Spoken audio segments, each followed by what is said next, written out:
Hello and welcome to the Joe Ligato Show. I'm your host, Dr. Joe Ligato, and today we're going to be reading a couple articles really just showing the decline of gender relations in the West and the decline of civilization in the West. Because if you have men and women who can't get along, if you have men opting out of the workforce and opting out of the dating pool and opting out of really society in general, you just can't form a functioning society. So this first article we have is from fortune.com, and this is titled "The 40-Year-Old American Millennial Breaks a New Record. A quarter of them have never married, signifying a shifting norm."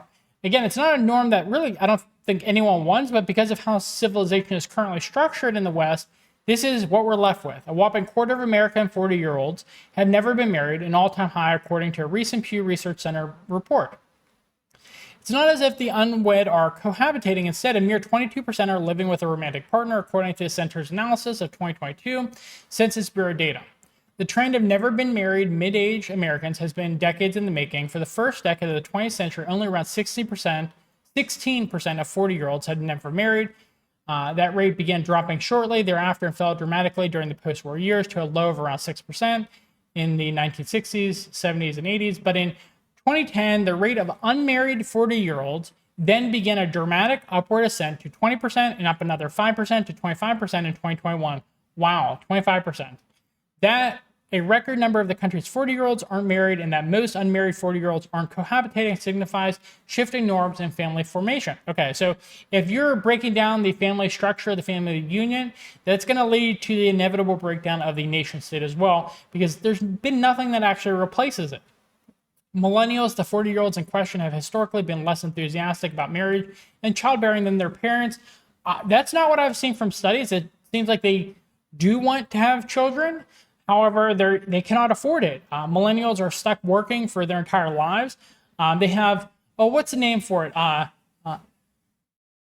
DINK, dual income, no kids is the acronym. And that's how people have to live nowadays if they want to own a home, if they want to be able to afford life right now. It used to be the case that you could have just a high school education and you could raise an entire family off of just one high school education. Now you have to have two people with full-time jobs and have no kids in order to survive in the modern Western economy. Again, not a functional system. It has no chance of being successful in the long term.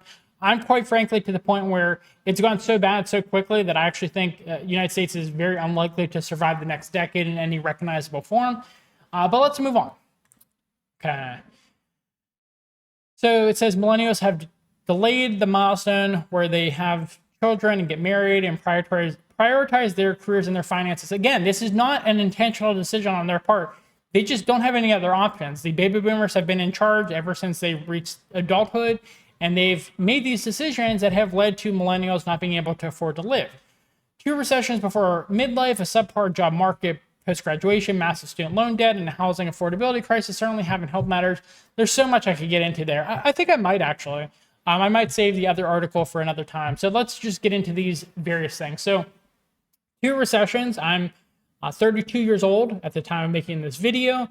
And I remember after the high school years, there was immediately a recession. So people, in general, millennials are the most educated generation. So we were encouraged to go on to college anyways. And so we went to college because you can't join the labor force whenever there's a major recession going on. So people went to college thinking that they would get a living after college. And then we were told, well, actually, you need more than a bachelor's degree because everyone went to college. And so a lot of us went to graduate school, and I got 2 master's degrees and then a doctoral degree. And guess what? The final year of my doctoral program, there was a pandemic and another recession essentially happened and a ton of inflation. And then a lot of my peers also had massive student loan debt on top of that. So terrible job market, a ton of student loan for a ton of people, multiple recessions, a pandemic. Housing has become ridiculously unaffordable. It's something like 30 times what it was a few decades ago when people could actually afford a home. I think it was something like, just don't quote me on this, but it was something like a house used to cost like 3 times a person's yearly income. Now it costs like 30 times a person's yearly income, something ridiculous like that. It was just egregious. And it's like the people in charge are still the people in charge decades ago. They just made a situation that benefited themselves versus making a situation that was sustainable for future generations. And that's what people were left with. And really, my generation, the millennials, and poor Gen X, no one ever thinks of them. And then also the Gen Z that comes after my generation, and Generation Alpha, et cetera, we're all going to be left holding the bags after the baby boomer generation passes on, because they've screwed over future generations, really to an extent that has never been seen before in history. But that's a situation people find themselves in. The inflation crisis at the same time as needing to hold down multiple jobs, and just a recession, and society is declining because of the COVID restrictions, and people hate each other more than ever because of political polarization, and then drug overdose deaths of over 100,000 per year, and then obesity epidemic, and then just over and over and over again, just America declining, life expectancy going down. And so people have had to grapple with every generation who has reached adulthood, aside from Gen Z, has lived during a time when things were decent in the West. Like my generation, when we were kids, it was clear to see that society still functioned to a decent extent. And so we remember that. And we recognize that things just aren't working now, and people are worse off than they were, say, back in the early to mid 1990s. I don't know who I feel worse for, people like Gen X and millennials who remember good times for America and the West, or people like Gen Z who don't even know that there were good times that happened in America. They just lived through sucky times nonstop. I mean, there's pick your poison. They're both bad situations, but that's what people are facing nowadays. And my generation, the millennials, most educated generation in history, and we have nothing to show for it. No savings, no houses, no nothing. Because the baby boomers have just monopolized everything. They've done everything to their own benefit and sacrificed future generations, while also living off of the sacrifices of their forefathers. So next up for this article, waiting until later in life to form a family or merely choosing singledom is one factor of many affecting the country's fertility rate, which has been on the decline for several decades. So I've talked about this in a number of videos. You need two things for a functioning civilization. You need productive work and you need reproductive work. And because the ability to effectively and efficiently do productive work is at least partly hereditary, I mean, studies show that the majority is hereditary.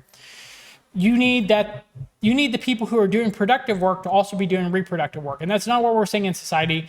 The vast majority of people aren't reproducing, and of those who are reproducing, it's the people who are not as capable of productive work. And so just a really bad situation. It's a civilization ruining situation. It's just taking a few generations for that to actually happen, but it is definitively happening.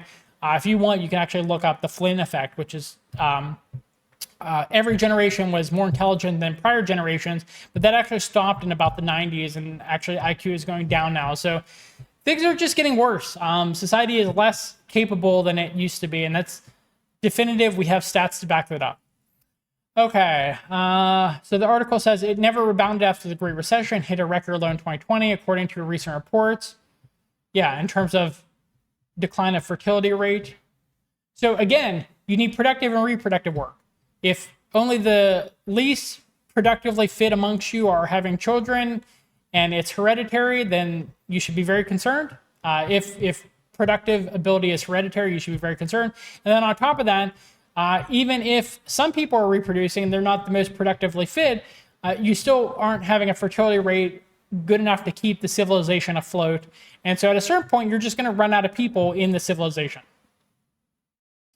But some 40-year-olds are more likely to have never married than their peers. Pew's analysis found that includes men compared to women, Black Americans compared to Hispanics, whites and Asians, and non-degree holders compared to those who graduated from college. The largest percent of unmarried 40-year-olds held only a high school diploma or less, 33%. A little over a quarter held an associate's degree or had attended some college but hadn't graduated. Less than a fifth held a bachelor's degree or higher. Wedding bells should still be in the future for about a quarter of unmarried 40-year-olds if historical trends hold. Pew's Richard Fry, a senior researcher with the organization, noted in a recent blog entry, but a rising percentage of Americans are forgoing marriage and cohabitation too, according to a 2021 Pew analysis of census data. In 2019, roughly 40% of adults ages 25 to 54 were neither married nor living with a partner, up from 29% in 1990. So again, things were just better in the early 90s. It's a statistic with potentially significant economic implications. Unmarried adults typically earn less than partner adults, are more likely to be unemployed, and are less likely to attain educational milestones, and fare worse when it comes to health outcomes. So just dire, dire, dire news on all fronts when it comes to the West. And I argue with some family members about this because they don't understand like how bad things are in the West. Even later generations, like I have millennial family members I still argue with, and they don't understand that things are bad and they're getting worse. Like I'm following the statistics. It's constantly declining across every metric that matters when it comes to having a functioning nation within the Western world. But that's what I'll leave you with. We could talk more about this in other videos.